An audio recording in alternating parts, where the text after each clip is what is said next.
Ikintu cya mbere, irinde kubaza umukobwa niba ibiryo yaruye cyangwa ikintu agiye kurya ari bukimare.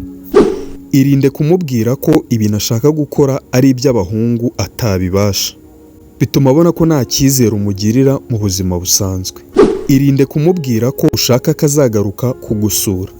Ikinyamakuru Daily Entertainment kivuga ko ubundi umusore igihe yanyuzwe n'ibihe byiza yagiranye n'umukobwa hari ubundi buryo yagakoresheje amusaba kuzagaruka kumusura, adakoresheje ngo ndashaka ko uzagaruka kunsura.